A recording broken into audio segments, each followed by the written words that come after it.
So, my name is Michael Schroeder. I'm here with a panel of gentlemen from web analytics companies. We have Aaron Fossum, raise your hand. We have Brett Grisdale from Microsoft. Morning. And we have William Garrison from WebTrends. Morning. Today, my name is Michael Schroeder, and I'm a developer evangelist. I'm going to talk to you today about the one truth that you can get from web analytics. And by the end of this session, you're going to believe in web analytics. You're going to believe in it as the way to have your whole team, your whole company aligned behind the goals of your website. To get an understanding of, you know who we are now, who are you guys? Who is a software developer? Okay. Who is a web developer? Good. Who's in marketing? Head of marketing? Just in marketing. Okay, great. Product management. Okay. And management. Who's the management? Great. Good to hear. And who's here from other web analytics companies besides the ones represented here? Got one gentleman here. Who didn't I hit? Who, raise your hand if I didn't mention your role at all. Okay? So that's who we have here. Web analytics is the idea that you want to measure the performance of your website against your business goals. Anything that you do on your website has to be trackable and measurable on the goals of your business. How do you do that? You work with a company like Omniture, WebTrends, Microsoft to measure and track and analyze the performance of your website. These are typically measured in terms of page views, time on site, and these are typically implemented with what we call JavaScript page tags or beacons. It's a little piece of JavaScript code that goes on each website, on each page of that website, and it sort of tracks who came to that website from your demographic, from your IP address, it tracks who came to, how long they spent on that website, what pages they visited. Well, if what you've been seeing the past couple of days about Silverlight, you're noticing that you don't change pages in a Silverlight application. Everything happens, or on a standard Ajax application, everything happens within the context of a single page. How do you measure that? How do you measure engagement with your users? How do you measure that how they're clicking through their website is the way that you want them to click to reach your business goals? So, of those of you who have websites, who here does not have a website at all? Okay. What are some of your business goals for your website? Say it out. What are your business goals? Make money. Okay. What's another business goal of your website? What's that? Self-promotion. What's that? Hand raisers, yes. Communication, okay. So everything in these business goals, you need to figure out how to measure. Measure make money? Well, how much money comes out of that website? You look at any e-commerce website and there's like a funnel. People come in from all different marketing campaigns to that website. They come land on all sorts of pages. You want to direct them down here to that shopping cart, to the buy, to the order is placed, thank you for ordering. They can get lost along that way. They do get lost along that way. And anything that you do to change that website needs to make people get less lost, needs people to understand that where your business goals meet up with what they want. They don't have to understand these are your business goals. Of course, they're going to an Amazon.com or an eBay to buy stuff, to sell stuff, things like that. But everything that you see around these websites, everything is incredibly analyzed on the patterns and behaviors of users. And they analyze this stuff with web analytics. But these techniques have to be modified to work with applications like Silverlight, with applications like Flash, things like Flex, with things like QuickTime, with PDF. They all have to be modified because these are much more interactive mediums. And the way that we have of tracking them is different. So, and also with video, how do you track the way your consumers are engaging with video? How do you know how much they're watching? How do you know what part they like to watch over and over? That's the kind of thing. So, when you integrate Silverlight with web analytics, there's actually a pretty simple way of doing this. And because all of the web analytics vendors have basically standardized upon this idea of JavaScript page tags, you can follow this exact same approach with all of these vendors. So the idea is that you create a concept of a pseudo page view. So a page view traditionally was you reached a page called index.html or default.asp or design.asp or buy.asp, or whatever you want, and then that page view is tracked, and then each of the pages or steps along that way is also tracked. And then using the tools that are available on the web interfaces of the analytics services, you would be able to track where people drop off, or if they are following your goals, or if it's a personal website, if they're clicking on the things, if they're clicking on your resume. That would be an example. Or if they're clicking on it one sample more than others. You notice that, for example, my job as an evangelist is I build demonstrations of Microsoft technology to encourage people to try out our technology and see what's cool about it. How could I measure that one demo is more effective than another? Well, one way that I could measure, and I'd actually measure this with web analytics, is did seeing the starting page for this application encourage them to install the Silverlight plugin? For me, if I have some demos that encourage people to install Silverlight and some demos that do not, that's a metric that I want to know, because I need to make more of the demos that encourage people to install Silverlight, because that's the metric by which my company and the value of Silverlight is measured in the long run. So the way this happens, the logistics of this, is that you would use JavaScript to track these pseudo page views. You would then call vendor-specific functions. Each vendor has a different way to call their analytics service. And then you're using typically it's a web backend and interface that you use to analyze and look at the data. The scope of what we're going to do today is not how to analyze the data, how to determine it. It's just more of a tooling approach to understand what the possibilities are and the things that you might want to measure. So I'm going to deal with four scenarios today. One of them, tracking Silverlight installations. Though Microsoft would love you to blindly put Silverlight on your site, that's saying that we're getting that 1.5 million installs per day, you guys have to make a business decision. When is it appropriate? When does Microsoft when have we built enough adoption that it is a viable thing for you to do?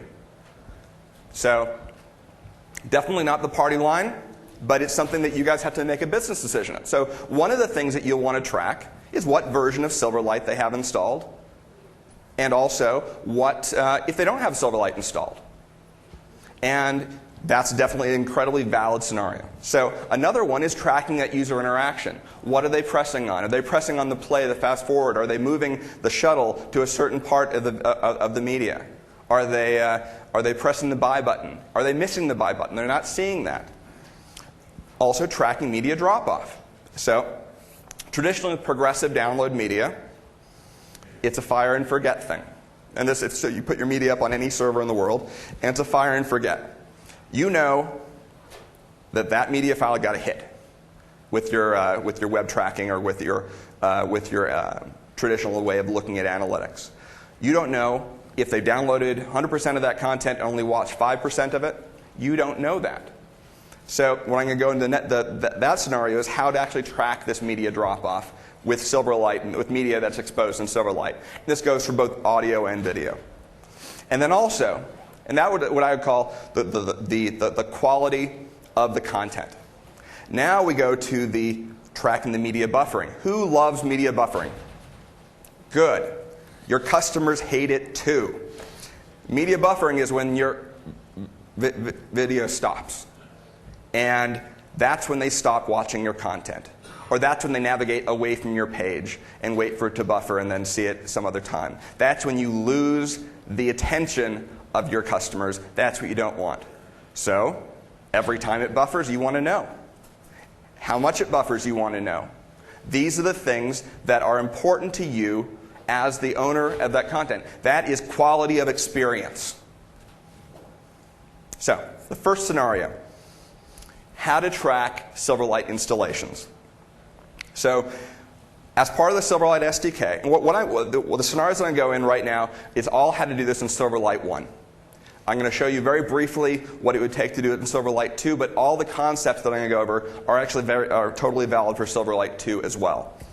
So there is a function that comes with the Silverlight JS file, which comes as part of the Silverlight SDK, which if you are going to put Silverlight on your site, you would put this on there.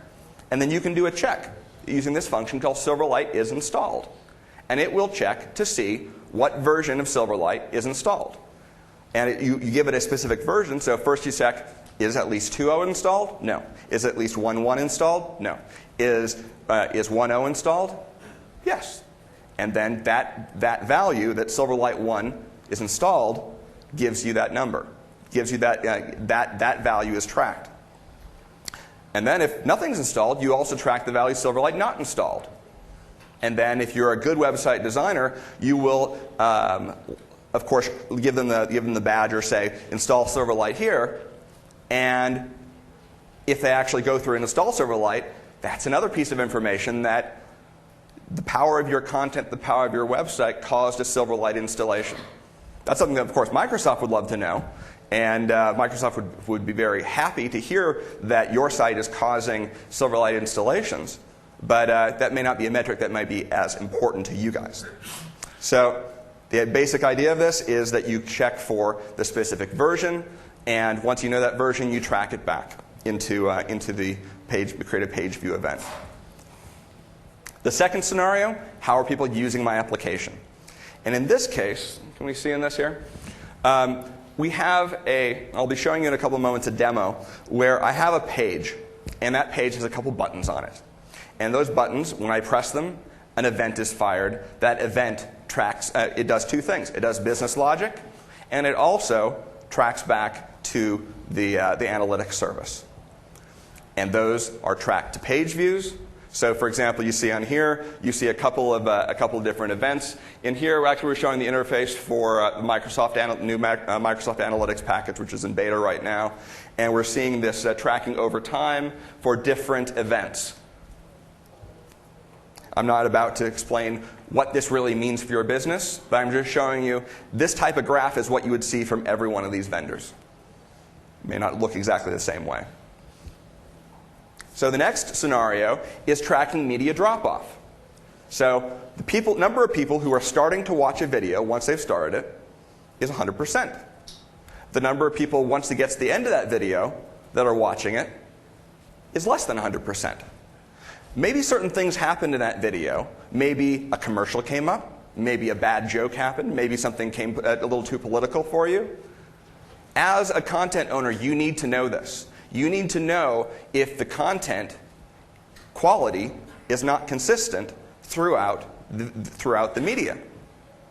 If the content quality is not consistent to whatever metric the user ascribes to that, whether they don't like it, it's not funny, it's not interesting, too many ads, you want to know when they drop off.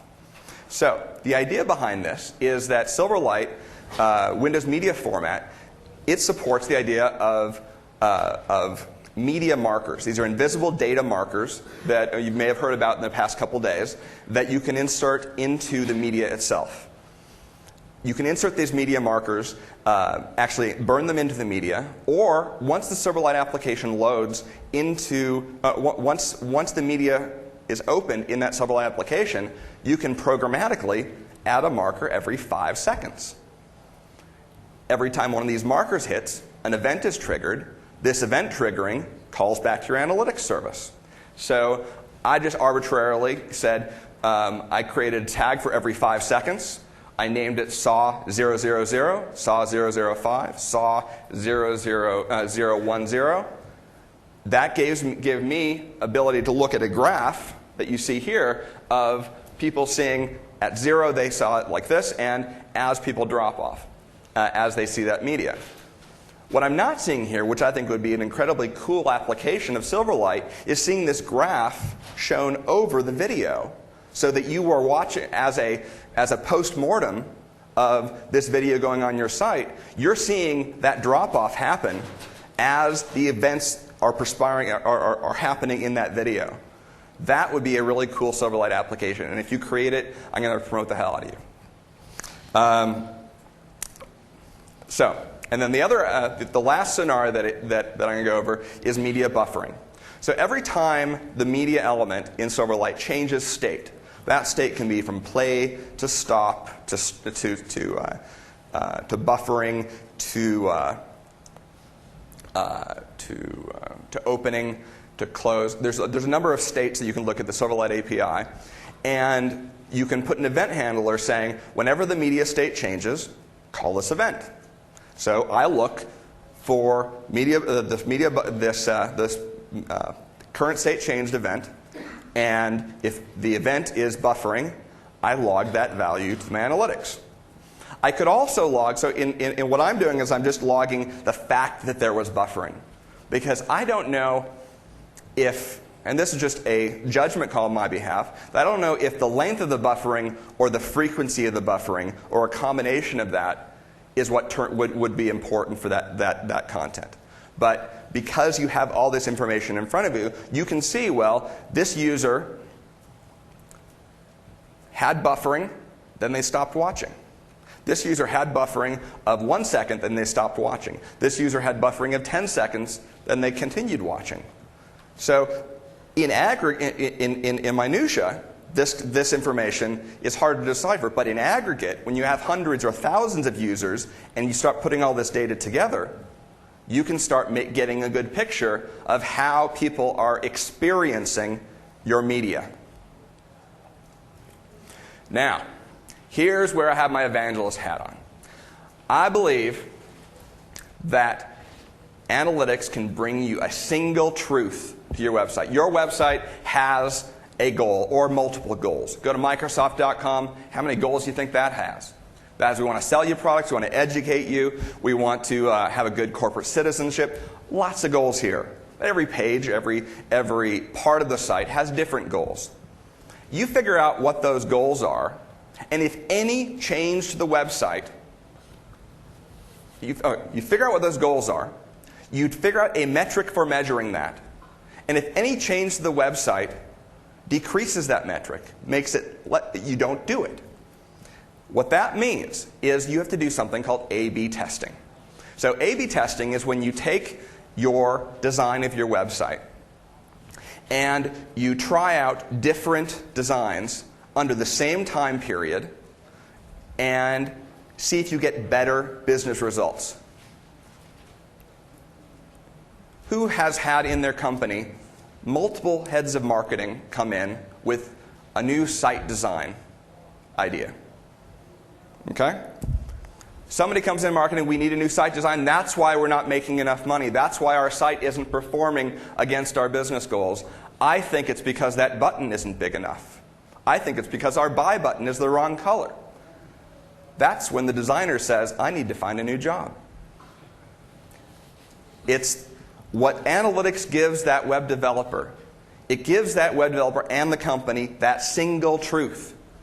That you put the, okay, Mr. or Miss Marketing, we'll take your design idea, we'll test it against our the design created by the graphic designer, the interaction designer, and we'll see which one performs better against the business goals, which one makes the most money, which one causes the most downloads, which one does the business action that you want to promote on your website. And we'll take that one. No feelings hurt. You have that as an institutional understanding within your company, and you have the ability to have no feelings hurt. Because you know that whatever design ideas you have, whatever design changes you have, the bottom line is if they produce better business results, you take them. If they don't, you don't take them. You make these changes incrementally, and the incremental you make these changes incrementally. You make small changes to the website. You make small changes to the design, and you take the one that performs the best. So how do you do this in Silverlight? So the way that you do it is you try out two similar versions of the same XAML. So as your designer gets a new request, make that button bigger, rearrange them, or do something like that, you don't just make that change and put it up on the website. You put that in the set of possible designs. And you could have a little, either happen both on the server side or the client side, a selection by random for a certain percentage of those users to try out the different design to see if you get better business results. And you take the one that gets the better business results, because the design that is being used is one of the parameters that goes to the analytics service. These are the parameters that you are following, that you can track, that you can then crunch all those numbers to say, that new design, making that button orange, it gave us 1% more revenue. Those are things that you can actually make. That's the way that the web designer can say, the things that I do are directly measurable. It's not just that I make stuff that looks pretty. I make stuff that looks pretty, that makes more money than things that don't look pretty, or things that look different. My design sense and my value as a designer is the fact, not that I make them look pretty, but that my designs make more money, or cause more downloads, or get more people to be interested in what I do, or teach people better. Define what the metrics are, figure out what those metrics are for your business, test out different alternatives. Now, I'm going to take you to a little website that I built that demonstrates these pieces.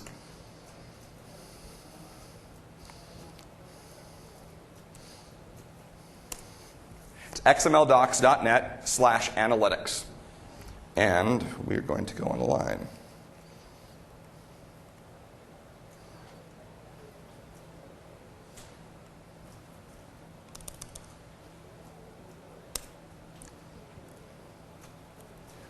Let's try.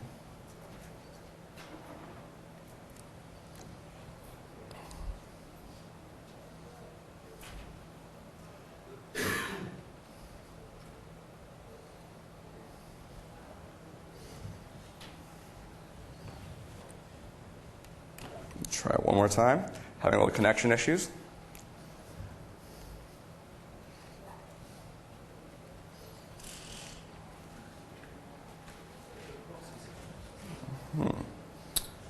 Please pardon my technical difficulties. Let's try it.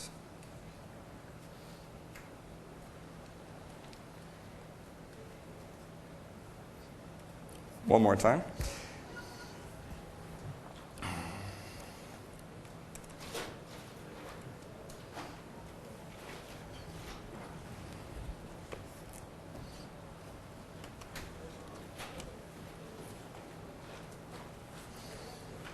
Okay.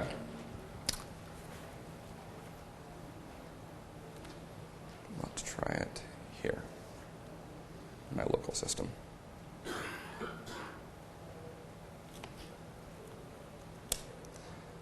I apologize for this. I'm not getting a connection through here. Let me try it on this system over here.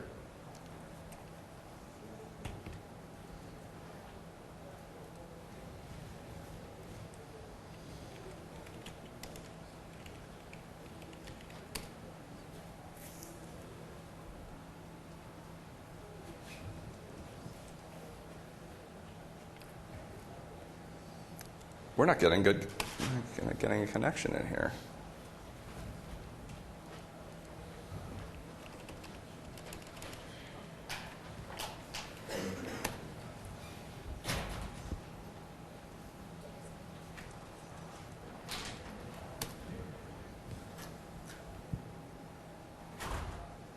I apologize for that. Let me try out this system one more time. Okay, we're going to switch over to this. Okay, so you can actually find this site, if I'm pretty sure it's still up, xmldocs.net/analytics.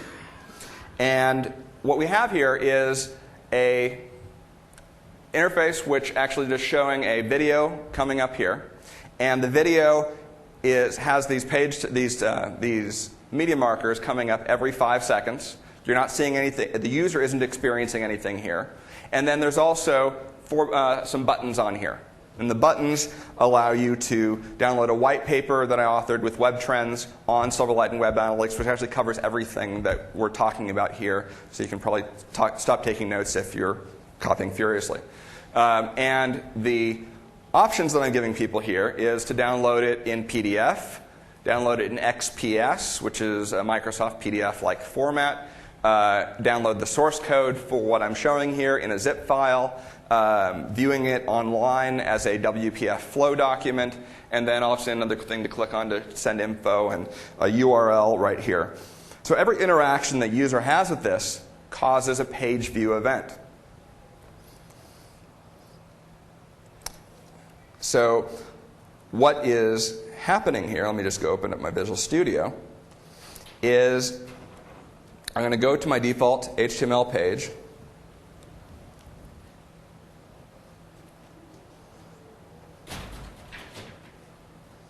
It's a very small page here, but close up that, close up that. So I've included two files here. And then another file here from the Microsoft Analytics service, which is in beta right now. And two of them are ones that I wrote, which are actually part of the white paper. This Silverlight Analytics file, it's a JavaScript file, fully documented on how to do the techniques that I've shown here. And basically, it's when the page loads, body on load, I call a function called track Silverlight version. And what that does is it creates this Silverlight Analytics class. It's a little bit object. It's this file contains this JavaScript class called Silverlight Analytics, and it's just calling some functions on that class to track the version of Silverlight that's installed on the page. That's the first thing. That's that first scenario that I went over. And then the other things that's happening is that when that scene is loaded, I have this is my load function for my Silverlight application. I have my business logic in here, so adding the button handlers, adding the hyperlink handlers, all this stuff. This is all just code that I wrote to handle the business logic of here, which is an incredibly simple Silverlight application. And then I have a function called add analytics. And the add analytics is defined in this analytics function. And here what I do is the Silverlight Analytics class, it takes a parameter. And that parameter is a vendor-specific function that you actually would write. And I have actually examples of what these functions would look like. And it's saying call this function every time one of these events occurs. So for example, this first one says analytics track element event. The second parameter is source code. The third parameter is mouse left button up.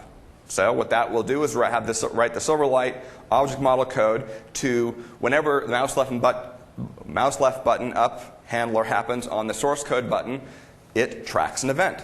Because with Silverlight, you can add multiple event handlers to objects. And I've done it this way because I wanted to separate the analytics code from the business logic. So I'm doing these things, these tracking element events. And then I have another function in here called track media. And the track media does everything from tracking every 5 seconds. So it's track media movie 5. It tracks both the media buffering, and it also tracks the viewing of that and the media drop off. So I'm going to go back to the presentation. And let me just show you what that code looks like in the Silverlight Analytics. So I just put this up with a Creative Commons attribution license, so feel free to use it in anything you built with Silverlight. I've put a lot of the JavaScript commenting in here so that it will pick up in IntelliSense and Visual Studio 2008 so that you can understand how to use this. Like here, for example, is the code that you would do to select the XAML that you would use based upon a random selection. In this case, if we look back to this website, if I refresh this website a couple times,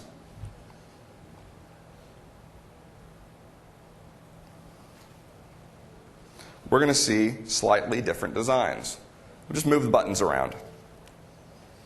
I think there are 3 different designs that I tried out here. And these different designs trigger different information to be sent back in. But the only thing I've really changed here is the XAML.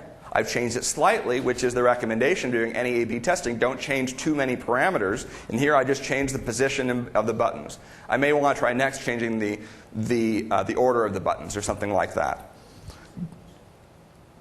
And of course, this type of code could actually happen on the server side. And in this case, what I'm just doing is here I have an array of scene A, scene B. If I want to try 3 more designs, I'll try scene C, scene D. And all this is really I copy the scene XAML and I make a change to it and I put it there. This is something that would be said to the designer, can you please make this slight alteration to the design? Okay, let's make the alteration, put it in our little testing piece, and we'll test this out. And this just basically says that for a certain percentage of the traffic, let's say 5%, 2%, 1% of the traffic, we're going to try off a different design with them and see if we get better business results. So this is just straight JavaScript here. And then here would be the code, for example, what you would do in checking if a certain version of Silverlight is installed. It's just a simple loop or a simple if statement saying checking is 2 installed, track event SL installed 2. Is 1.1 installed, track this event.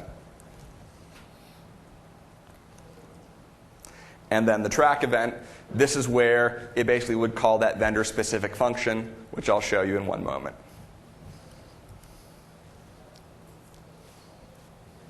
Okay, so I'm going to show you a couple different vendors of how simple this track event might be. WebTrends, DCS multitrack.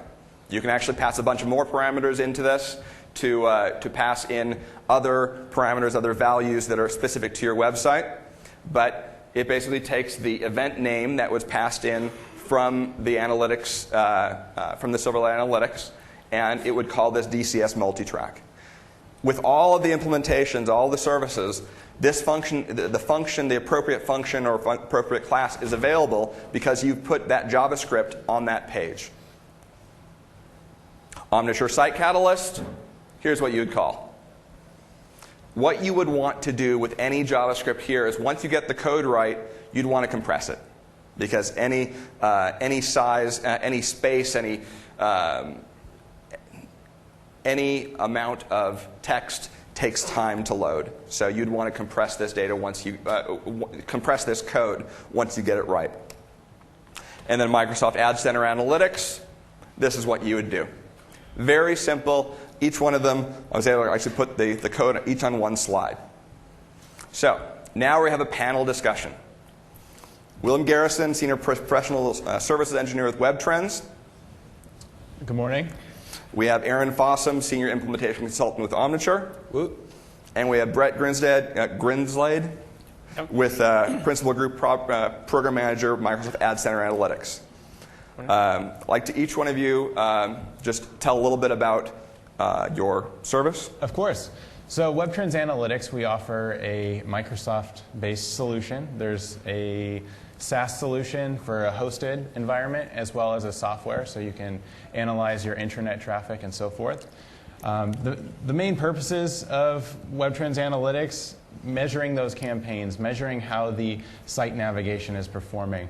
And with the Web 2.0 properties and Silverlight integrations, being able to measure that engagement of what's actually occurring within the interactive or within the video. And WebTrends really provides a configurable and custom reporting solution that lets you get to the goals of your business, and all within one single tag. Thank you. Hi, I'm Aaron Foss. I'm an implementation consultant with Omniture. Work very closely with Microsoft. I have a couple questions before I say the thing. How many people are excited about Silverlight and using Silverlight? No, clap. Show it. Show the love. Anybody? Nobody. How many people are excited about web analytics? Yeah, we're not doing our job well. All right. By the end of this time, I hope you will be. Omniture Site Catalyst, similar to WebTrends in that we're a hosted solution, software as a service. As mentioned before, you send information to Site Catalyst using web beacons configured through JavaScript. A few of the things that are unique about what Omniture Site Catalyst offers is event tracking, where you can say not just this is a page view, but this is this kind of event. And when you're tracking video or rich media applications, that's particularly important because not every interaction with the website is a page view event. As well as seeing what the relationship is between video views and user behaviors and actual conversion activity down at the end of the line. So that's a couple of things that we do real well. We have a large install base, and it kind of allows us to see a whole lot of breadth across the industry about what's going on. So that's Omniture. And the new player. Yeah. Good morning. So we have a web analytics product that's actually just kind of come out to a new release, a beta refresh. It's an invite-only beta, so if you would like to get on the beta, you can sign up on the web, or you can leave me your card at the end of the day, and we'll make sure we get you an invite code. I guess I have two main points. A lot of the web analytics products are very similar, but my first point really is you need to use web analytics. There's a lot of stuff I hear about talking to customers that implementation's difficult, it's difficult to get tagging done on your site. Those things may be true at some level, but it's really, really critical for you to use analytics. And in this conference, we've seen there are so many great ideas, so many great designs, all this new technology that we can use and get to customers. But that doesn't matter if it doesn't help you achieve your business goals, right? You might be out of business, or your customers might be dissatisfied. And web analytics is really the key to understanding how all your digital assets are interacting with your customers. Like for our product, for example, we have a lot of features to make it really easy to help you tag the site. Those kinds of things to help you get started. Our product's free. There are more sophisticated applications that are worth the money, and there's lots of options. So the first point is really make sure you use web analytics, and the second one is you need to take action. So the other big problem with web analytics is it can kind of become a reporting system. A lot of statistics, a lot of data coming out of these systems, and you really need to be in a mindset to take action. So take an example from our product, which is we have demographic information integrated into the reporting. Well, that could just be a fancy report, and you show somebody in marketing, here's what our demographic profile looks like.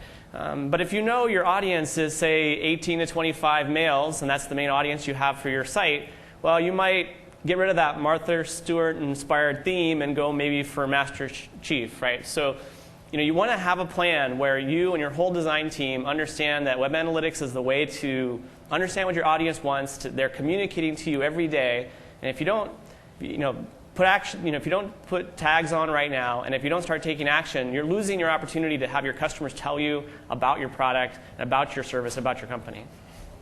Right. So we're going to just go over one little thing here. Download the white paper. There's 2 locations to download it from, and the white paper will be updated shortly to cover Silverlight 2. And here's all you would do to call from manage code to call one of the JavaScript functions, for example. This would call a function called log event with the pseudo page view being, or the event name being event name. So I have a bunch of questions that I'm going to ask the panel. And I'd love for you, if you want to follow up on a question, or if you want to ask the panel as well, we have a microphone up here. Please make your way to it and ask it. So, gentlemen, I'd like to start off with what are some common metrics for measuring video or RIA interaction?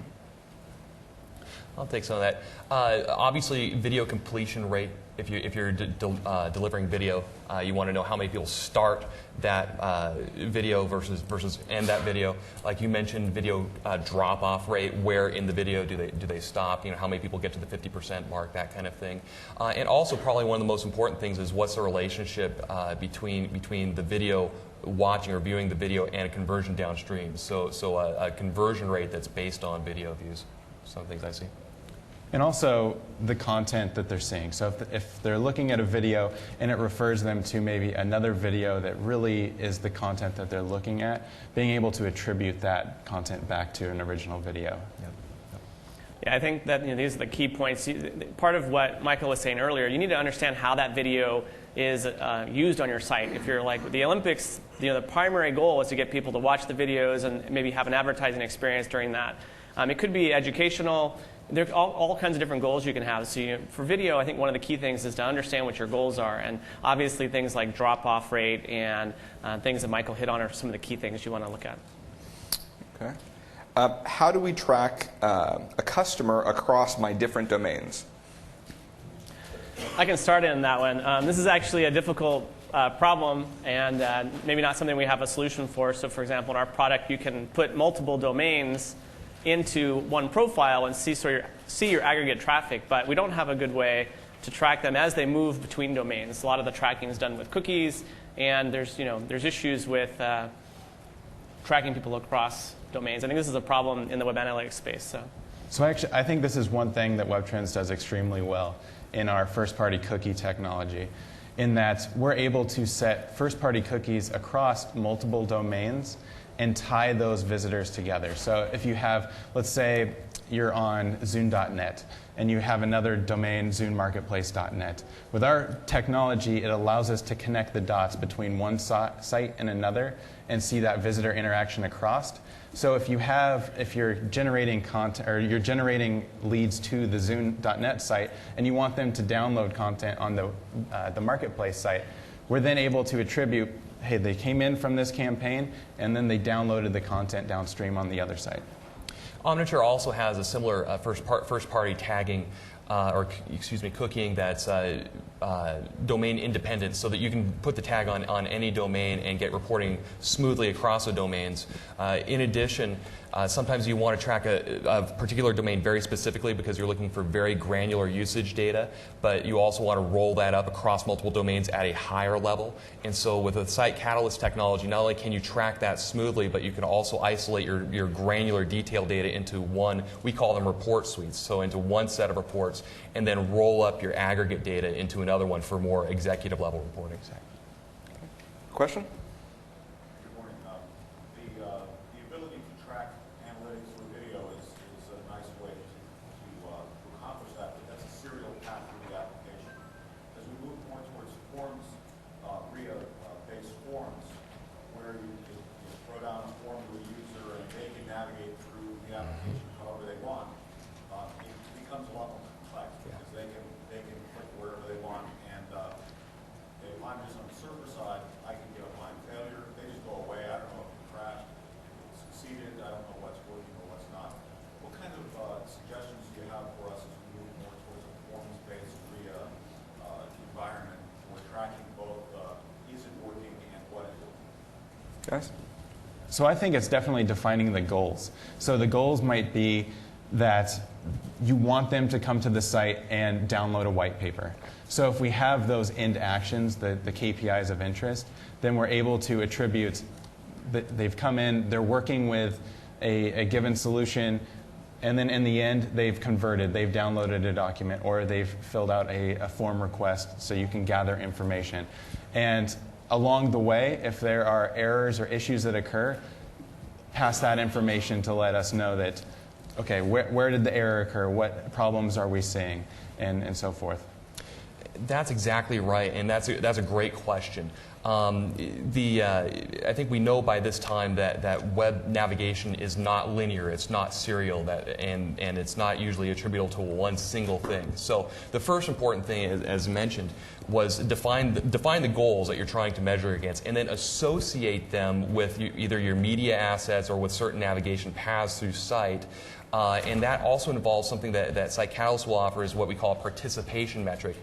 So when a success event occurs on your site and you track it, you can attribute that or associate that with all the different forms or all the different interactions the user had with a site previous to that. It kind of takes us out of what's been previously a kind of a trend in the analytics industry to think of things very singularly, and there's always arguments over, well, how do you attribute success to the first interaction or to the last interaction? Just attribute them to both so you understand the associations. I think another thing you can add to the mix is it depends on what the goal of your interaction is. So maybe it's a form you're trying to get someone to fill out some data that you're going to send back, maybe for lead generation or something. In that case, you're probably trying to optimize around the shortest path, the least number of dropouts. And in that case, you want to understand what path they're taking through the form, which maybe they're getting stuck trying to understand the country drop down and they're trying to get stuck in that space. Something you can do with these rich internet applications is you can send back events as they interact. Another scenario might be social networking or something where your goal is actually more like time spent in an experience. In that case, back to the defining your goals, the specific path they take through may not be of most interest, although you might want to find people that tend to use the setting to change the colors of their site or their experience. Those customers tend to spend a lot more time in this widget or in this area. So this is kind of the kind of things you can start to do once you get your web analytics running and you start to see the patterns and understand what's going to affect your business. Are you getting the idea that defining your success events is kind of important? Once you do that, everything else falls in place. And also, you could also think of, because within the huge eventing model of Silverlight, you can track what order people go through that form. And see that they do this, and then they always get to this question, and we get a lot of drop-off at this question. Marketing really wanted this question in there, but it turns out that we get a lot of drop-off when they get to that. Maybe it's too personal. Maybe they realize that I don't want to tell them that information. So that's the kind of the pieces, the click stream is so important to understanding, trying to put yourself as if you were standing behind the user, watching them use your application. That's probably the most humbling experience of any software developer or web developer, is watching somebody use your application. Everybody should do it at least once. Yes? All right. My questions. So, just speak up. All right. My question is more kind of like a challenge. So with Silverlight 2.0, we have managed code on the client. We also have great inheritance, and we can separate the presentation from the code. So which one of you guys is going to be the first person to release derived classes of common controls that have the wiring in already done? He's really asking about the arm wrestling tournament afterwards. Exactly. Yeah. Exactly.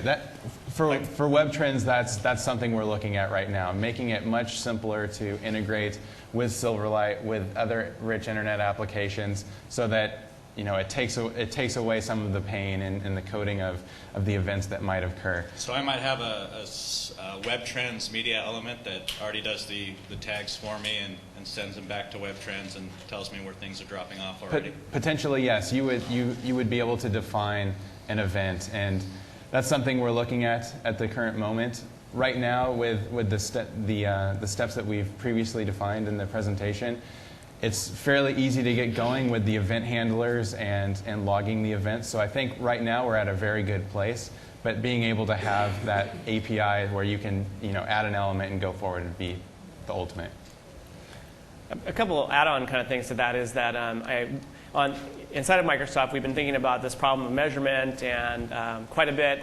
And the Silverlight team is also engaging with this to understand how to make their model extensible, make sure they have the right place so that all the analytics vendors can provide the right hooks. And so I think this is a space that you guys want to stay tuned to, back to the theme of get on board early and start understanding how your customers use it.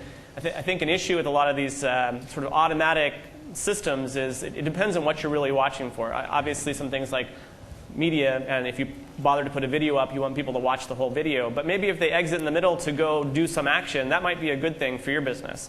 And so I think there's a balance we have to have between having a bunch of things automatic and then you thinking through how people are trying to use that specific experience, that specific control. And this is a space that obviously all of us as vendors and Microsoft can use your feedback. Site Catalyst just released it. With our version 14 that was recently just launched this week, it actually has media tracking built in with your start and stop functions, and it's object-oriented. It also operates on the basis of a cookie to kind of make it more economical to send those things. So that's already built in. I will say that if you're heavy-duty media, like your bread and butter is heavy-duty media, you'll want to use that technology in conjunction with some of the more tracking, not some of the automatic stuff. But yes, this is something that Omniture just announced this week. Hi, Silverlight and page views. We saw that great demo from Hard Rock Cafe, and if I did something like that to my website, we would see our page views drop tremendously because people would be on one page, zooming in, zooming out, and my boss would be really angry at me for making this kind of change because less page views means possible lower Google rank, means possible lower ad income, because we show off, look how many page views we're getting. What's being done to offset that with technologies like Silverlight? So companies like ComScore, when they give the rankings of your company's website, it doesn't say, oh, one view or one page view. It says, well, this person zoomed in 10 times, so that's 10 page views. Well, where's the math here, and what are you guys doing to help this? Let me jump in on that. We're moving for engagement-based sites. There's a lot of discussion around that right now. Eric Peterson's blog, webanalyticsdemystified.com, a few months ago introduced this idea of an engagement metric, which is actually a factor of a bunch of different things. Nielsen, I think it was like Q1 of 07 or early in 07, announced that they're moving away from page-based tracking more toward reporting time on site. So there's actually an industry shift. And I think your vendor solution is going to be it's going to be vendor agnostic, because again it gets back to what is it you're going to measure, how do you define success. As we move toward RIA, we're moving away from page-based or page view-based measurement, which is kind of the old tried and true standby. A lot of people are saying page view is dead, page view is dead, and more towards time on site. I'll add the following caveat to that. Be sure that you remember that you keep in mind, you don't get so caught up in the conversation about the cool metric du jour, if you will. You focus on what your site is there to do and measure based on that instead of getting so much caught up into like the whatever. I mean, I know there's competitive analysis. Mm-hmm. And also, if you're a media-based site, the value of the ad impression, obviously that's where you make your money, so you measure ad impressions. How come all the screenshots then showed page views and not engagement? Are UIs going to change to show engagement numbers instead of page view numbers? So the WebTrends user interface is completely customizable in that aspect. So if it is an engagement metric such as plays and stops or maybe navigation clicks, then those fields, instead of displaying page views, display those engagement metrics. Yeah, I think some of it, as you kind of hit on when you came in, is that there's also, this is an area that the whole industry is trying to understand, and we don't really have a very common understanding of what engagement really means. There's a lot of debate and controversy. Like on our side, Microsoft's side, on the advertising front, there's a lot of discussion about attribution of conversions and what does the last click always win? Does that make sense? And so this is it's actually a pretty dynamic area of the industry right now. And the demo you saw from our product is pretty much presented on the basis of kind of how people have thought about it in the past. And internally, to kind of open the kimono a little bit, this is a big discussion with a lot of the portal teams at Microsoft, because right now all of our business metrics are defined around, we think of audience in terms of page views and unique users. That's kind of a key metric of how we understand people within the businesses. And we're evolving, and part of the talk here is to help you guys push your business faster. How do you evolve what your business team thinks about how your company is successful? One of the things also I should mention is that I think a piece that hasn't changed much, even with all this activity, is sort of the concept of a conversion. If you can understand what's an important action for your customers, for an e-commerce site, buying stuff's a pretty straightforward conversion, right? For other kinds of sites, it might be registering and getting a user account. And if you understand conversions, that's one metric I think that's not really moving around that much. I don't know if you guys want to comment on that, but. Yeah, I would agree. That's conversion, and it may be using the navigation, using a video of some sort. One of the products we offer is Score, so we can score a visitor. Are they doing these activities that we want them to do, and attributing a specific number value to what that visitor is doing compared to other visitors that come through the pipe? Yeah. Thank you. You're welcome. Is that really because conversion is a business definition, a business goal of your site? Yeah. And so as Right. that business goal changes, it's just a technical way to measure that business goal? Yeah, so So that's Let's why repeat that's his question. always going to be the primary measure of your site, not page views, or not necessarily interaction, unless those are the objectives, those are the conversions that you want to measure. So the gentleman asked, just repeating for the camera, the gentleman asked about, I mean,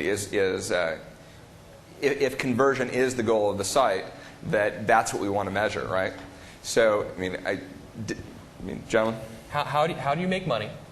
How do you reduce support costs by disseminating information? How do you generate leads for more business, the hand raisers? How do you get at those people? How do you make money? How do you achieve your business goals? Measure it. Every single one of the products up here will do that for you. And your point is valid, right? The difference between conversion and some just raw number like page views is that you've taken a little bit of time to decide what is my site about. And taking that time, I am advocating you jump right in and get started, but you also want to, for most of these products, there's usually a separate step you take to say, this is a particular event I want to track in some more detail. And like for e-commerce, usually you have like a conversion related to a purchase or a shopping cart. But there's a lot of different kinds of conversions as you're alluding to, and so it's important to think through. And given that we're 99% developers in this room, I think it's kind of a good thing to kind of point out. This is a time when you kind of get to take a little bit of the code hat off a little bit and think a little bit like the business, even if that means pushing back to say, how have you defined success? Have you guys thought about it? I mean, be the smart guy in the room and come up with that question that nobody expects a dev to ask. Instead of, where's a functional spec? Say, have you thought about how you define success? So that's a cool thing about analytics as an industry right now is because since we're emerging, it really presents opportunities for people. And the thing that gets me really excited about it is the opportunity to sit, one hand on the dev side. I, refer to myself as a geek, and one hand on the business side. And so, you're coding one day and you're talking to an exec the next. It's really awesome part of the analytics thing. You want to add on that, or no? That's questions? Everything was great. Okay. So one of the things that we are seeing is some people are actually blocking the page tags. What's the impact of that on the analytics business? So I'll answer that. And from all of the reporting that we've seen, it's actually very, very small. And it even gets smaller as we move into RIA apps because a lot of them are JavaScript based. Using Ajax, Silverlight, we still need JavaScript enabled. So therefore, when we hit those points, we're actually able to track those more effectively than in the past. In the past, there has been some talks about deletion rates of cookies and so forth and the accuracy of that. And with RIA apps, we still have the cookie information. We're able to attribute all of that. So I believe the deletion of the beacons or the blocking of the beacons has really been minimized in recent times. You guys think the same thing? The only other comment I'd add is I think it's probably the wrong way to think of web analytics as a precision instrument that you're using to measure very, very detailed things. But the goal of web analytics in the long run is for you to understand the trends and for you to take action against those trends to make your products or your site more engaging, more valuable to your customers. So you might be getting deletions, there might be some problems. I agree that RIA is starting to mitigate that to some extent. But to a large extent, your trends are still going to be valid. Even if one package gives you a certain number here, another package gives you a different number, you get a bunch of blocking, you're still going to be able to act on trends. So think of web analytics as a way to understand how people behave and what the trends are on your site. And you can further mitigate the impact of that on your analysis by doing ratio-based key performance indicators, which will adjust out some of those flaws and absolutes. Okay. Another question here. So I showed a technique of putting a page tag event handler every 5 seconds in a video. Are there any added costs for that could amass a huge amount of data? I mean, I could actually put an event handler for every second if I wanted to. Is there any cost to doing that kind of type thing from a financial cost? We know your answer. I could jump in easily to start with. We have a free product, so that's a pretty straightforward answer. Having said that, there are some costs to your customers, so you should think about you will have more traffic. Most of these calls will be asynchronous, so it's not going to impact the user interface experience for the customer, but you could get kind of chatty. So and you'll have a lot of the other costs is you'll have a lot of data on the other side that you may or may not be able to act on. So you want to be a little bit judicious on how you serve them out. Right. From the WebTrends side, since we have two models here, we have the software as a service, and we also have the software itself for internal sites. We have two cost models. One is, on the software side, collect all the data you want. So you can collect all of these events maybe every second. That's way too much data to consume, though, to begin with. I would highly not do that. But there's also the analysis part of it. So analyzing that amount of data, and that's where our costs will come in. So if we're analyzing an event that occurs every single second, then that cost is going to play in. But overall, the way that we build our model, it doesn't have too much of an effect with RIA.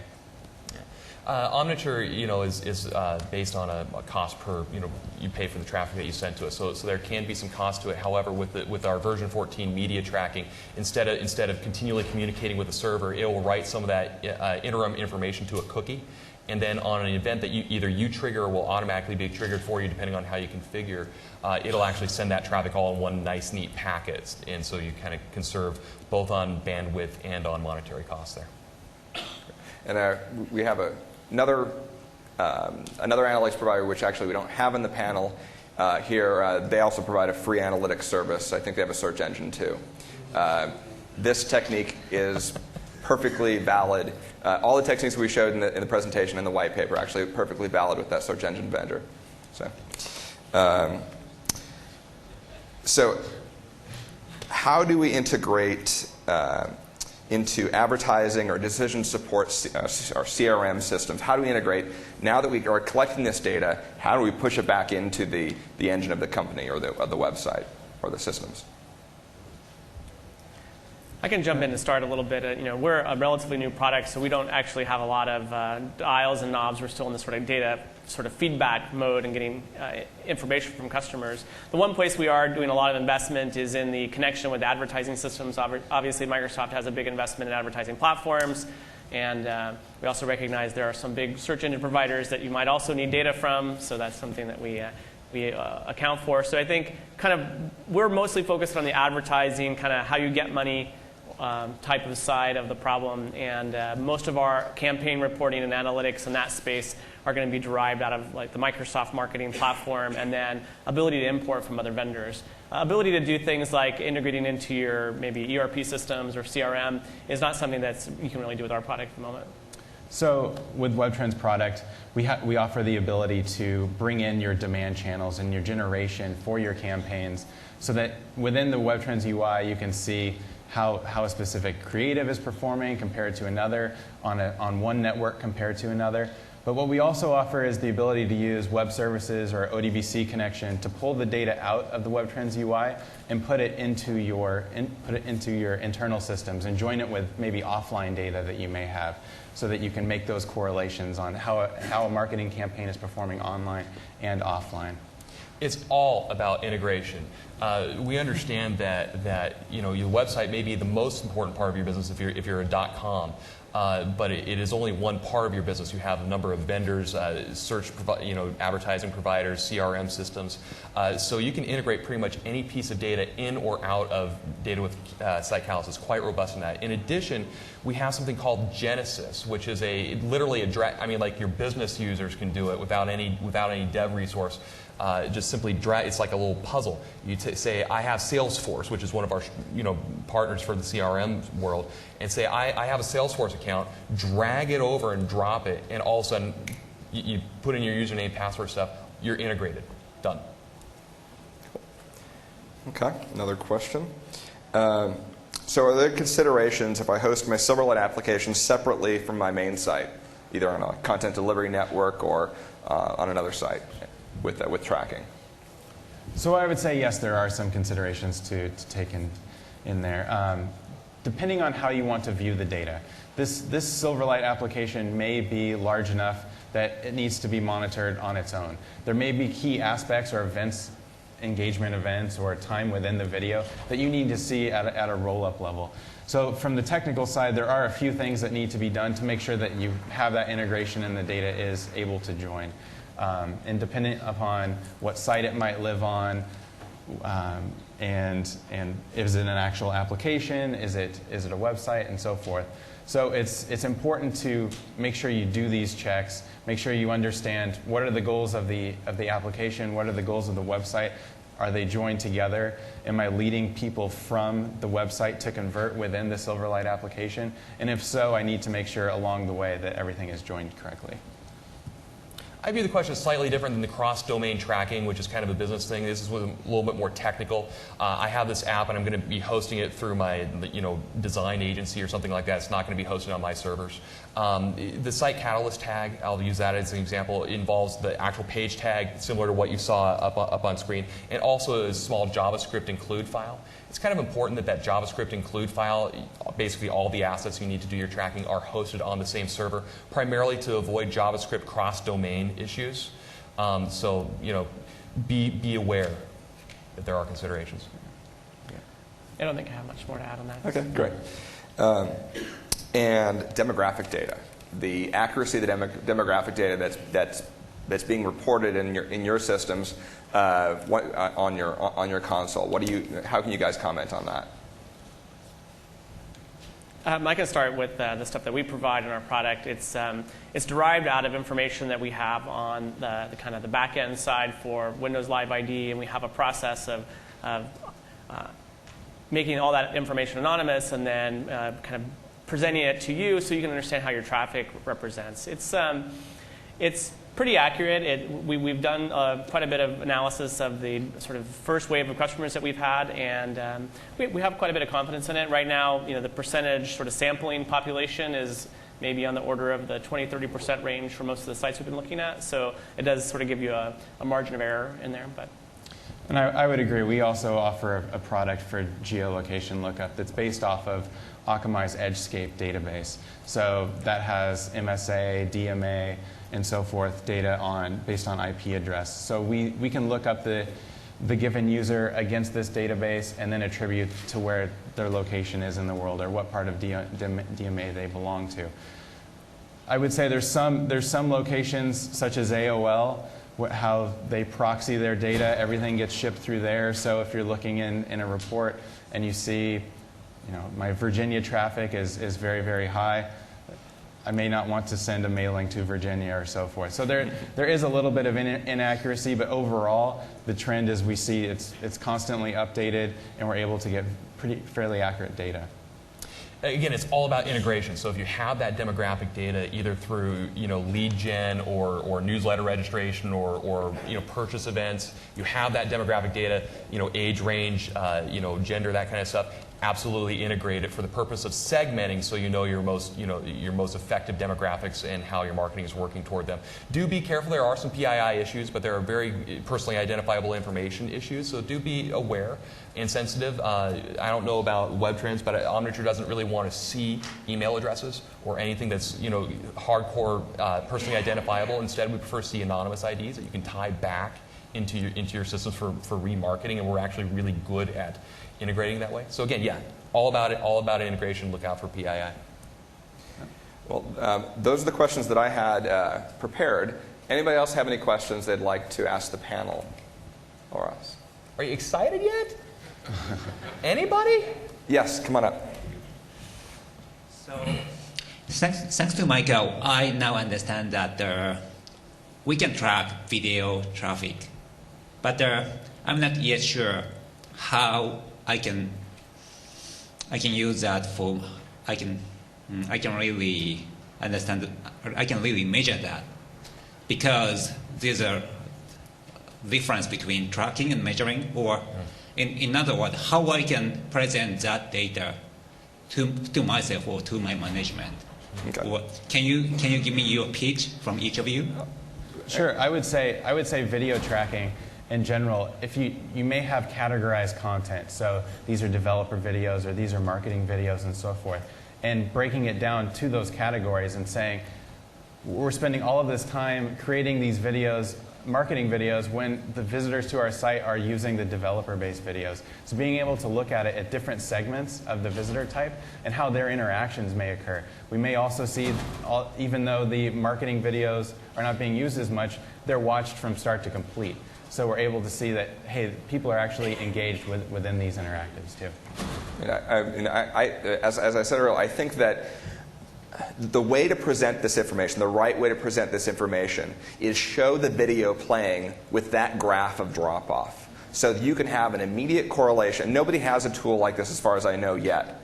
But I could see, I'm thinking in my head of, okay, I grab the data for ODBC or grab the data from the system and present it in the web console of showing that video and showing this in front of the business decision makers who are saying, is this video good? Well, we see here, and then we put that ad, that specific ad in there. You watch the ad, and then you see the drop off like that. That is, the picture tells the story there.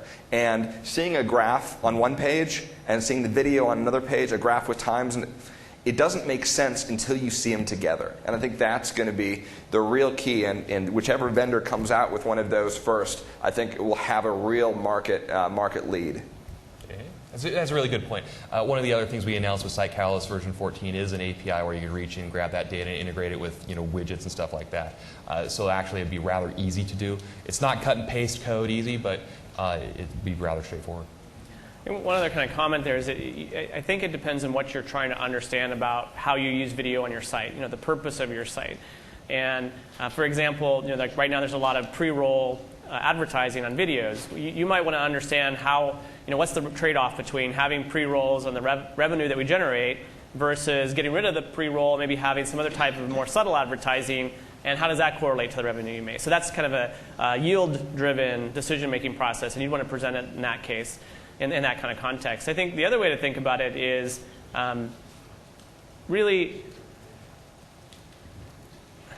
beyond just something like maybe revenue or something like that, is back to the sort of point that Michael was making earlier, is testing. So you can have two different videos maybe on the same topic. It's worth your time as developers to engineer your system so it's easy for you to try out different videos for the same type of experience and see what the results are. If your goal is to watch the whole video and then click the sign up button at the end or something, then you want to be able to test the different experiences. So don't think of video just as something you throw up on the site and then you go build the rest of it. Video is part of the experience, just like a lot of these, the Hard Rock, for example, their experience. What are they trying to accomplish and what's the outcome? And do they have a way to sort of test out different ways to approach it? So, testing, I think Eric Peterson has a quote or something that says, essentially, there is no analytics without testing. And it really is true. If you don't have a way to evaluate different ways to approach your customers, you don't really have anything to present people in terms of management. You can create any beautiful report you want, but unless you can sort of quantify what that means to your business, you don't necessarily have the data people need to make decisions. And we're moving a little bit beyond that pure A/B test into more of a multivariate world where not only are you testing two different versions of your assets, you're also targeting those to particular demographics, so back to that demographic integration. So as you're doing that kind of optimization, you really want to both test and target the audience. Yeah, to match the right creative with the right people. Yeah. Yes. You had mentioned earlier about some of the new ways of measuring some of the new metrics with RIA, and currently we have click-throughs, page views, impressions, and that's pretty standard. Do you see kind of a new standard type emerging where it becomes kind of a norm where everyone kind of measures by? You mentioned something about the amount of time that a person interacts. Is there something that's very simple that I think most advertisers are going to be paying for? Because in terms of like an average amount of time someone spends on a rich media application, besides maybe brand exposure, there's it's a lot more difficult to measure ROI. Whereas a click through and then they purchase a product, there's a clear ROI with that. So. I don't know if you can.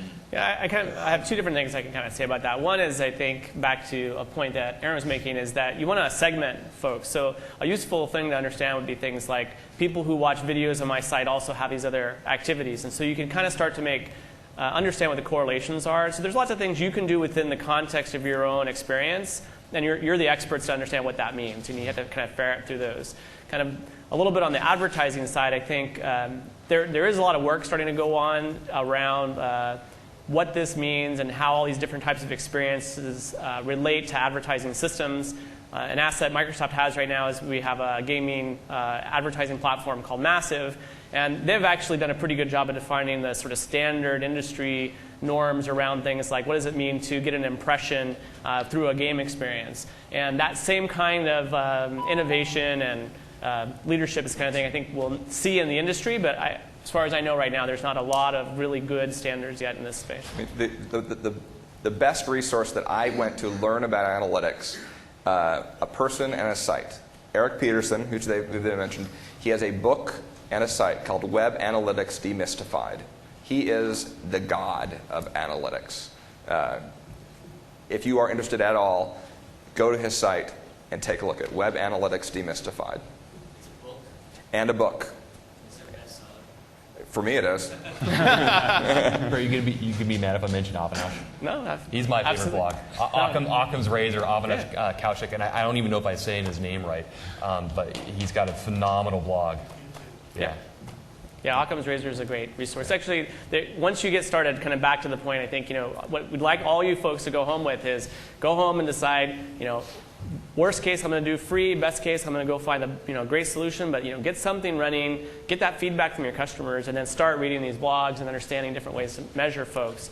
Because the way I look at it is every day that you have people come into your sites and you don't understand what they're doing is a day you've lost intelligence about how your audience thinks about you as a company. And the clock is ticking. A lot of your competitors are already using this data.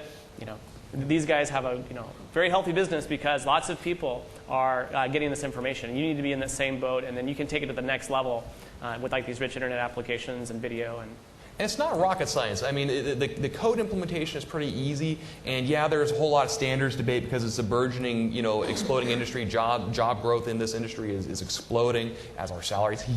But it's easy to implement, and we get all kind of wrapped around talking about standards and metrics and all this kind of thing. It sounds quite advanced, especially when you talk about algorithms and stuff. It's simple. How do you make money? Measure it. That's your foundation. Build from there. I completely agree with that. And the big takeaway for me, for you guys, is it doesn't matter if it's simple to implement. In most cases, Omniture, Microsoft Ad Center, so forth, simple to implement. It's defining those goals, building out your goals. What are you trying to do? Attributing that, and the rest is sort of history.